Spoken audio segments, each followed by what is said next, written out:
Harry, sorry, calm down, calm down, talk slow. It'll be okay. All right. Hey everyone, welcome to WitchSlapped, powered by Popwire. This is our after show for SurrealEstate airing on SYFY Wednesdays at 10 p.m. My name is Roel. My name's Danny. Hi, everybody. Hey everyone again. This is our third week in a row that we are doing this after show. Thank you for everyone who's been watching us from the since the beginning of this season. Happy Wednesday, everyone. Happy Wednesday, Danny. Thank you. Happy Wednesday. Happy Wednesday. Okay, we're like in the middle of October and it's almost Halloween, which is really exciting, which is also why I Yeah, feel like this time is the perfect time for this show to come out. I think absolutely. I think the first season it came out during this like late summer or whatever, but I think this is perfect. And being coupled with Chucky on Sci-Fi, those are two really good creepy horror shows to. Yeah, okay. So when I have been editing the last couple episodes of Witch Slapped, I I've been talking too fast, like, and so I'm gonna try to talk slow. That way I don't mumble my words. So normally I'm a fast talker. Like, okay, I have this funny story. Sorry to go off track, but when I was in middle school, I auditioned to do like the morning announcements. And then the next day they're like, "Oh no, you talk too fast." So we couldn't. You just get so excited. And I really wanted to do it too. And yeah, this is back in Hawaii when I was a wee old teenager. Okay, so speaking of Halloween, and before we get into the episode, I have two more ghost stories that I want to tell you. One of them I'm going to save for episode 4 of Witch Slap, so next week. So be sure to tune in for that. But this one is pretty creepy as well. And Daddy, this one is, yeah, you should tell your wife about this one because oh, it's so scary. I Okay, will. so I used to work graveyard at a hotel in the U District. So I live in Washington State, and I used to work at a hotel for 10 years. I did the night shift, which was 11 p.m. to 7 a.m. And I've seen lots of crazy things. I've heard lots of crazy things. Not so much like supernatural, but like sexual stuff. And we get all beauty Really? workers or whatever. We have a lot of business people who are doing conferences that I shouldn't be saying this. Oh my gosh. Yeah, I've been Conferences. working forever, but we get a lot of people who come in for conferences and do who do speaking engagements at the University of Washington, and they will stay at our hotel. Okay, this is not scary, but I just want to tell you the gossip. Okay, the gossip. So they would, you know, hire people to do. You know what I'm saying? Hmm. What's so sad is a lot of them that would come in were students from because we are like blocks away from the University of Washington. And I just feel bad that, these students have to, I mean, I'm no judgment at all, but it's just sad that these young kids are not kids, they're like in their late, Like young adults, right? yeah, young, yeah. And because I work the night shift, I have actually seen and heard a lot of spooky stuff. One story that I would like to share, it was like 2 or 3 in the morning, and I worked the front desk. And it was a small hotel of like 100 rooms, so it was just me, no security guard, no Oh, housekeeping. wow. It's just me. Yeah, it's so the times when we would have like fire alarms at 3 o'clock in the morning, I have to manage like all of that. It's so difficult. And so one night I was at the desk, and the way that the first floor is set up, we have the check-in desk with connected to the lobby, and then there's a long hallway, and at the end of the hallway is the end of the first floor. We have like a dining area where we serve breakfast in the morning and like snacks during lunchtime.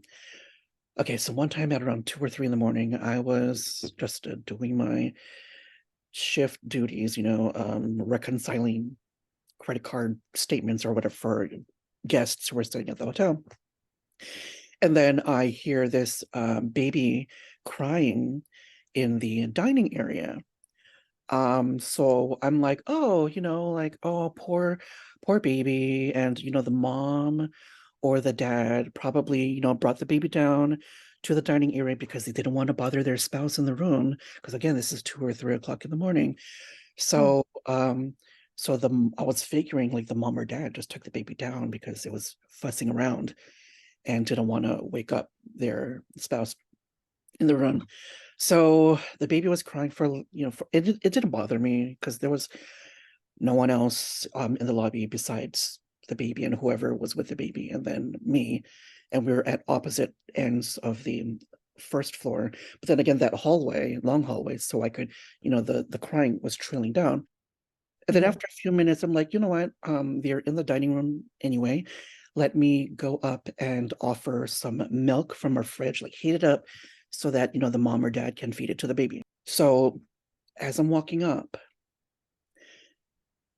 I hear the baby crying, and then it stops like midway. He goes, eh. And then I thought that was weird. What? I thought that was weird, like, like it just cut off. Like, yeah. I continue walking toward the dining area. No one there. Yeah. So I heard the crying going on for like a few minutes. And I just, oh yeah, paid no attention. Walked up the hallway to the dining area. Midway, the crying cuts off. That And is then so bizarre. when I get there, there's no one there. That's so crazy. Were the lights on or anything? Yeah, the Like, lights were on. I mean, oh my gosh, if we had turned the lights off and I heard the crying, that would freak me out. But we keep the lights on at night because there are some people who like to go in there and do studying or mm, whatever. But yeah, um, that was kind of creepy. yeah. So have you like, did you ever ask any coworkers if they had ever heard that or anything? No, but there is because I was the only one, it was just me and one other person, and the other person who also did night audit, he only worked 2 days out of the week. Mhm. So it was just me and him. And then he mostly slept during his shift, not to call him out or anything. So I guess he didn't notice anything. But another crazy thing is, so right next to the hallway, there are stairs. And then there's like a raised hallway that lead to the bathrooms. And then, down the hallway toward the right, there's some conference rooms. At the front desk, I can see that area that's raised, that leads to the bathroom.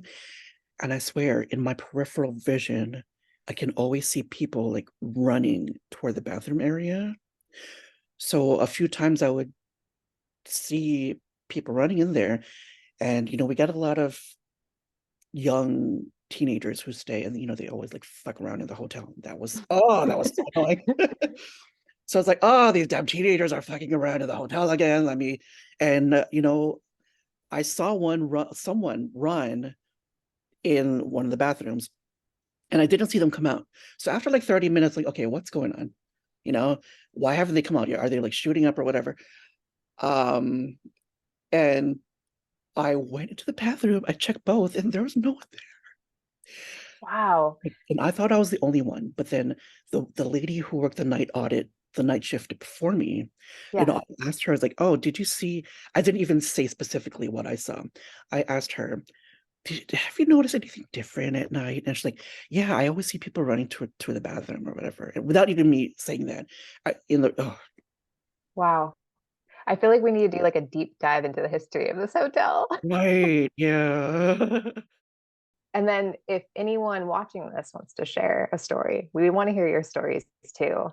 And if you'd like to like come on video with us and record with us, or maybe even could call you up on the phone, it'd be awesome to have you guys on telling your own spooky stories. Yes, yes, yes, yes. Okay, before we get into surreal estate, I need to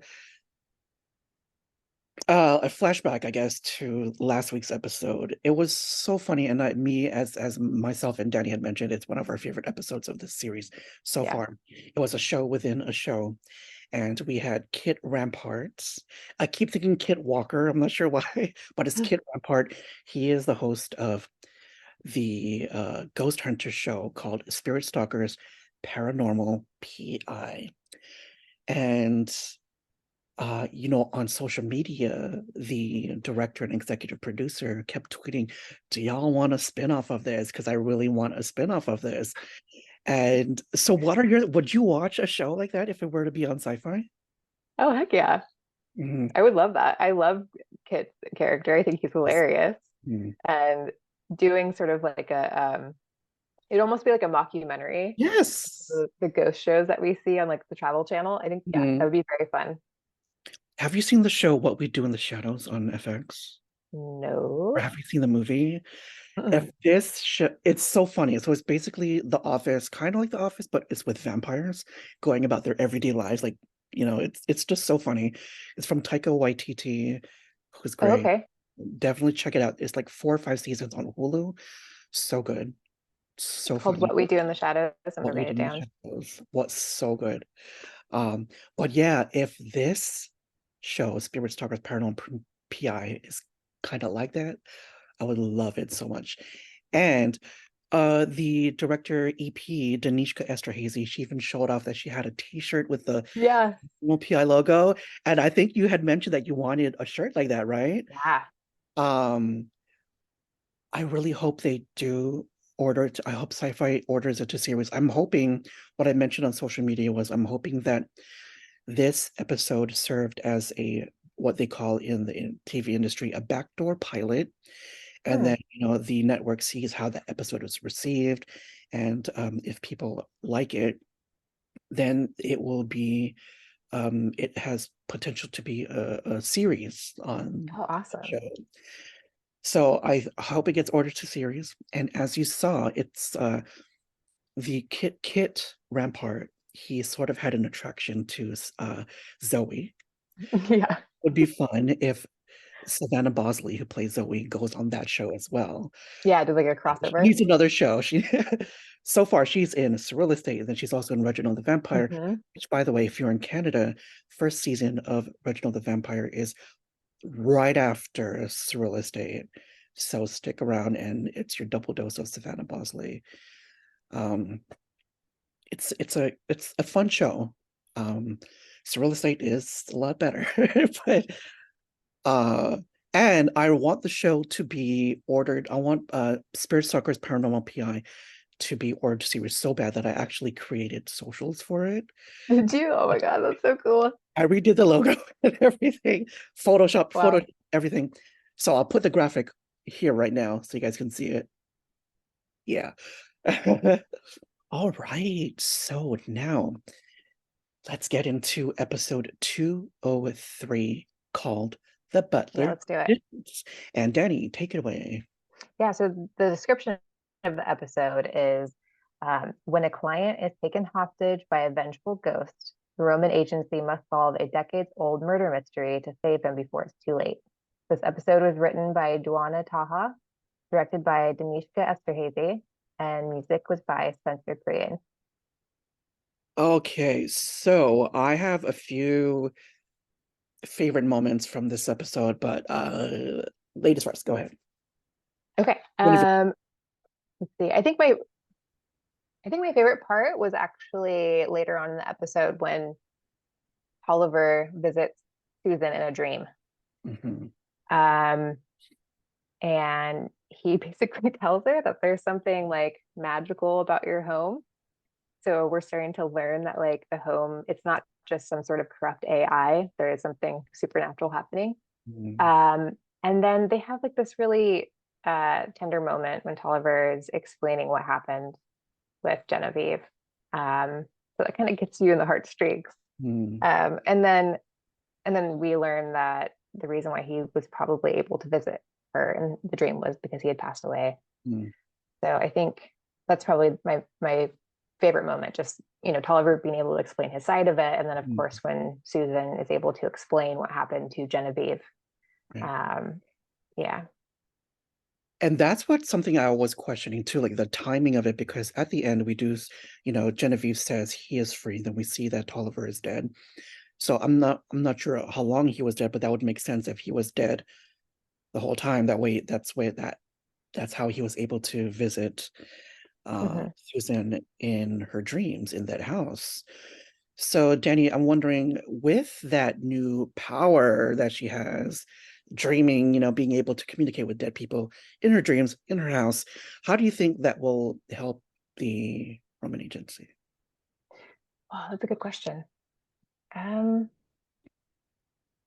I'm not sure. I think because she did have some kind of special connection with Tolliver, I think it maybe helped him visit her. Mm, Um, so there might have to be something like that established mm, between her and the spirit.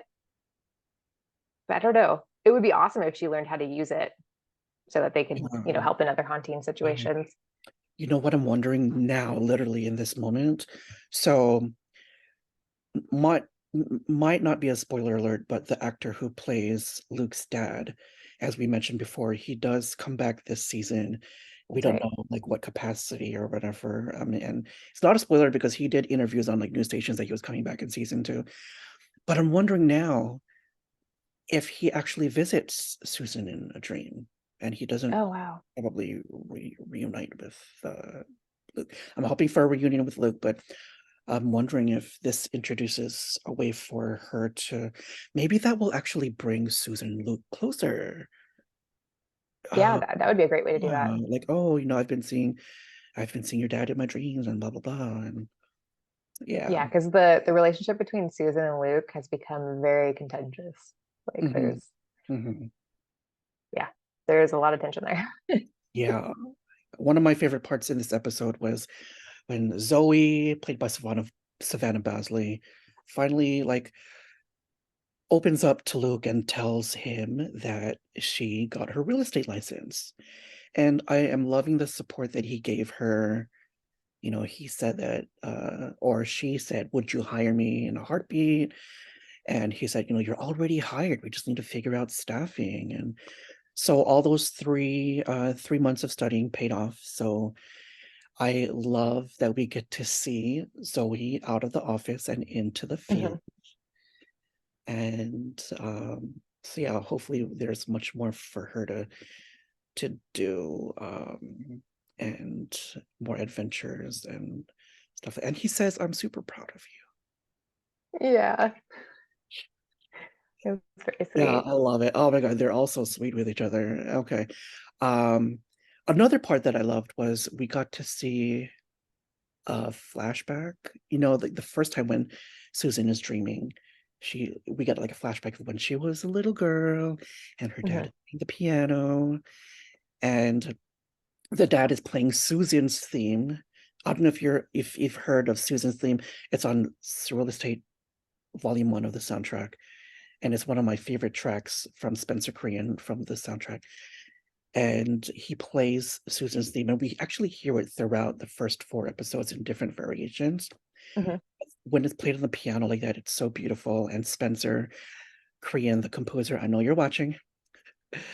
You want the piano sheet music for her Yeah. theme, and then people who read music on the piano who also watch the show play it for us, and they will put it in here, and it will be so amazing. Yeah, the da-da-da, da-da-da, da-da-da, so beautiful. Yeah. Yeah, it's a beautiful song. Honestly, I have that on repeat sometimes, like when I go to work, because it's just so soothing and so relaxing. I love it. And there is a who done it thing in this episode because there's this lady named, yeah, Genevieve, and Susan and Luke are trying to figure out who killed her, and there is a scene where Father Phil is introducing the 4 suspects, and in that scene is actually one of our exclusive sneak peeks that we had released on popwire.net. And in that scene and other scenes like it, there was this really awesome music piece. And Spencer Crean shared on social media that he had a lot of fun composing this episode, and it was he said that theme that was playing throughout those scenes was a new twist on an old theme from the show. Hmm. Um, I really like the music. It's really I like it. Yeah. And what do you have any other favorite parts? I don't know. I'm always a sucker for like a redemption story. Mm. I think, and Susan talked about that with Luke after she learned about what happened between Tolliver and how it was an accident that Genevieve died. And she was like, Luke and she were kind of arguing over it. She was like, I have to try. You know, he confessed to it. He feels guilty. He's been living with it for years, and I have to try to contact her and tell her. Um, and then, of course, seeing, you know, at the end, we see Genevieve, the ghost of Genevieve, and the ghost of Tolliver, who was actually named was it Warden? Was his actual name? It was I like believe. Andrew Oliver or Warden Tolliver or Andrew Tolliver and Warden Yeah, Oliver. but we see them being reunited and like being able to be together because that's Yes. really what the two of them wanted. You Yeah. know, they were going about it in different ways, but I just think that kind of stuff is so beautiful. Yeah. And that reminds me, there was a comment that Susan made. She's like, your love was so beautiful. I mean, the power dynamic of the age difference could have been better, but Yeah, yeah. I love it. I love it. Okay, speaking of Susan, we have to talk about that house because, oh my gosh. So there is a scene where, she set her alarm for 6:15 a.m., but Mhm. I guess the house tells her, oh no, you set it for 6:15 p.m.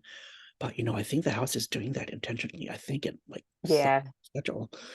And red then, flags are flying. yeah, red flag. And then like she is trying to go out and it takes the house a moment to unlock the doors. So Yeah, what's going on? Like that's creepy. I wonder if she throws that device away, does that like clear everything? Or it's probably within the whole house, right? yeah, it's got to be. I don't know, because that's just the thing that it's like communicating with her through. Hmm. So I think she's gonna have to tear out all the wires, just redo the whole house. I wonder, could the voice, the person in the box or in the house, I wonder if it's maybe someone from her past or something or whatever. Ooh. Oh yeah. Oh, yeah. Yeah, you know, Maybe.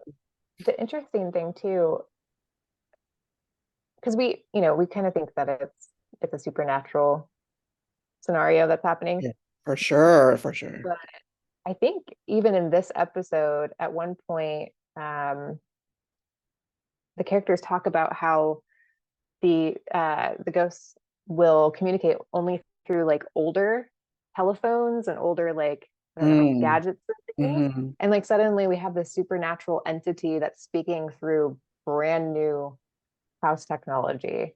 Mm, So I don't know, it makes me think that this is something bigger than what we've been seeing. hmm. Yeah, yeah. And then at the end of the episode, Susan takes a break from work. Mhm. He tells Luke that, my last job, I had a horrible boss. And now this job, I think she said it was another verse of a shitty song. I'm not sure what her exact words were, but basically she's saying that she's just being treated the same, and so she takes a break, which is, I would do the same because if that kind of workplace environment, no, I can't. So I'm not sure how long of a break she will take, but it's good that she's taking some time Yeah. because yeah, and we'll see how Luke does without her. Yeah. It's like I'm Luke is taking my fire and I'm going away. So if you need my help, sorry. yeah. Yeah. So yeah, that was the episode. What are your overall thoughts of the episode? I liked it. It was fun that they had like a um murder mystery, love story. We're kind of seeing like the peak of the tension between Luke and Susan. We're seeing a lot of growth coming from Zoe. So I think I overall love that it was for a her. Oh my gosh. huh? Yeah. I love that for her, for Zoe. Yeah, for Yeah. sure. Yeah. Okay, so I once again have asked you guys to send in captions for this week's photo from the episode. We got a few good captions, so we're gonna play that for you right now.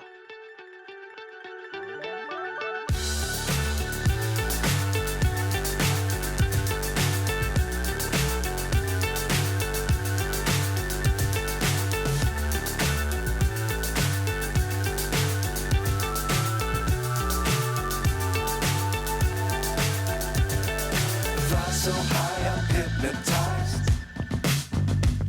What's up is down, what's left is right. Chasing stars and holding you. I can't see the end, but we'll see it through.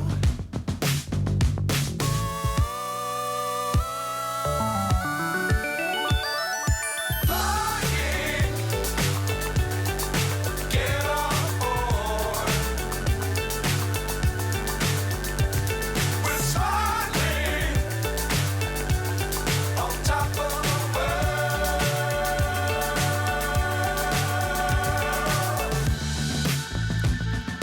Dangerous times, don't fly too high. Be sure to keep the ground in sight. Okay, those were good. Those were good captions. Yes, keep them coming. Okay, thank you for always submitting those because we love it. And I don't know if you saw mine that is in there, but it's yeah, I love it's funny. Okay. Slow and steady. Okay, so before we go, we are going to tease episode 4 without giving too much away because we don't want to get in trouble by NBC Universal Sci-Fi. So I almost called you Susan. Daddy. Daddy, what is this time, last time I asked you to 3 use words? 1 word to describe, but 3 words to describe it. Next week episode titled I Put a Spell on You. 3 words. Bloody AF. Oh, I like that. Oh. Okay. Mine's is, it's gonna be like 3 separate words, but Okay. redhead. Mm-hmm. I think that is that 1 word, redhead. Yeah. I really like yours. What else? Footsie. Footsie, yep. And I don't know, there's Susan. Susan. Yeah. Susan. Okay. Yeah, and as I've said on social, this is the season of Susan, I think. What do you think? Oh yeah. I think it's the season of Susan and Zoe. Season It's and the girls' season, yes, for sure. Yes. All right. So thank you everyone for watching, and be sure to follow us on Twitter, Facebook, and Instagram, and follow Danny. Am I pointing to the right box now? Follow Danny on social media. Her socials have been appearing throughout this video. And also be sure to tune in to SurrealEstate Wednesdays at 10 p.m. on SYFY. And if you're in Canada, 10 p.m. on CTV, SYFY, and then it's followed by Reginald the Vampire. So stick around. Remember, Reginald the Vampire also has Savannah Basley in it. So, double dose. Worth a watch. Yes. All right. Thank you everyone for watching. My name is Roel. And I'm Danny. We will see you next week. Bye, guys. Mwah.